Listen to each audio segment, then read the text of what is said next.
আপামর জনতা বিভিন্ন জেলা থেকে পশ্চিমবঙ্গ থেকে যারা আজকে আমার ভাইজানের কাছে 21শে জানুয়ারিতে উপস্থিত হয়েছে, আমি তাদেরকে মুর্শিদাবাদ জেলা কমিটি অর্থাৎ মুর্শিদাবাদের প্রতিনিধি হিসাবে সংগ্রামী অভিনন্দন ও শুভেচ্ছা জানাই। আপনারা জানেন, ভাই ও বোন যারা বসে আছেন, আমাদের মুর্শিদাবাদ জেলা বাংলা, বিহার, উড়িষ্যার রাজধানী নবাবের জেলা। সেই জেলাকে বর্তমান শাসক দল সহ বিজেপি সরকার একটি লেবারের কারখানায় পরিণত করেছে। আমিও মাননীয় মুখ্যমন্ত্রীকে, শাসক দল সহ বিজেপি সরকারকে এই মঞ্চ থেকে বলে যেতে চাই, মুর্শিদাবাদবাসী প্রস্তুত আছে এর উপযুক্ত জবাব দেওয়ার জন্য 2 থেকে 3 মাস। মুর্শিদাবাদের মা বোনেরা জেগেছে, মুর্শিদাবাদের পরিযায়ী শ্রমিক জেগেছে। কিছুদিন আগে আপনারা জানেন, মুর্শিদাবাদের সুতির বাসিন্দা জুয়েল রানা, কলকাতা 21 বছরের ছেলে, পেটের খিদায় তার বাবা অনেক কষ্ট করে বিদেশে কাজে পাঠিয়েছিল। হয়তো তার বাড়িতে একটা উপযুক্ত বোন আছে, তার বিয়ে দিতে হবে।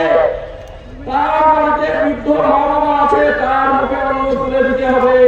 কিন্তু কি হলো, ভিন রাজ্যে আরএসএস পরিচালিত বিজেপি রাজ্যে গিয়ে সংখ্যালঘু তাকমা দিয়ে বাংলা ভাষা বলার জন্য তাকে গণতন্ত্রকে মেরে ফেলা হলো এবং তার দেশ কাছে পৌঁছিয়ে দেওয়া হলো।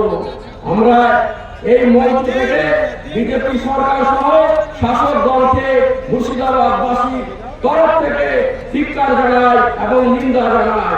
ভাই বোন যারা সামনে বসে আছেন, আমাদের কথা শুনছেন, আমাদের নবাবের শহর, আমাদের পাবনায় ইন্ডিয়ান সেকুলার ফ্রন্ট, মুর্শিদাবাদের শহর পশ্চিমবাংলায় ক্ষমতা। আপনারা জানেন মুর্শিদাবাদের বিখ্যাত চাষ হয় এবং ওই জেলা থেকে আম লিচু বিদেশ সরকারে ভারতবর্ষে বিভিন্ন ফুল জুস লজের হিসাব পবিত্র করে আবার আমাদের জেলায় সেগুলো আসে এবং আমাদের রাজ্যে আসে বিক্রয় করে। আমাদের জেলায় আমাদের ইন্ডিয়ান সেকুলার ফ্রন্ট তথা ভাইজান ঠাকুরের ক্ষমতায় আমরা আমার নিজের জেলায় কিভাবে আমাদের কর্মস্থান হবে, আমাদের পরিযায়ী শ্রমিক ভিন রাজ্যে গিয়ে যাতে সমস্যা না হয়, আমাদের নিজের রাজ্যে জেলায় যাতে আমরা কর্মস্থান করে দিতে পারি, সেই উদ্দেশ্য হবে আমাদের আসল উদ্দেশ্য হচ্ছে সমাজ পরিবর্তন করা। সমাজ পরিবর্তনের ডাকে আজকে ইন্ডিয়ান সেকুলার ফ্রন্টে আমরা মুর্শিদাবাদবাসী সহ পশ্চিমবাংলার মানুষ দলে দলে যোগ দিয়েছি।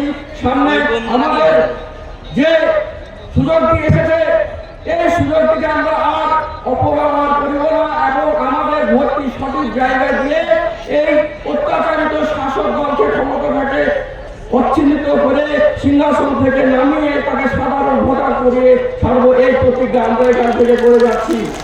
সাথে সাথে আপনাদেরকে বলবো, আজকে পশ্চিমবাংলা সহ পুরো মুর্শিদাবাদের মানুষের দেওয়ালে পিঠ থেকে দিয়েছে বর্তমান শাসক দল সরকার। আমাদের অভিষেক কেড়ে নিয়েছে, আমাদের বাপদাদার সম্পত্তি আজকে 1 নম্বর খতিয়ানে বর্তমান শাসক দল সহ বিজেপি সরকার আপলোড করেছেন।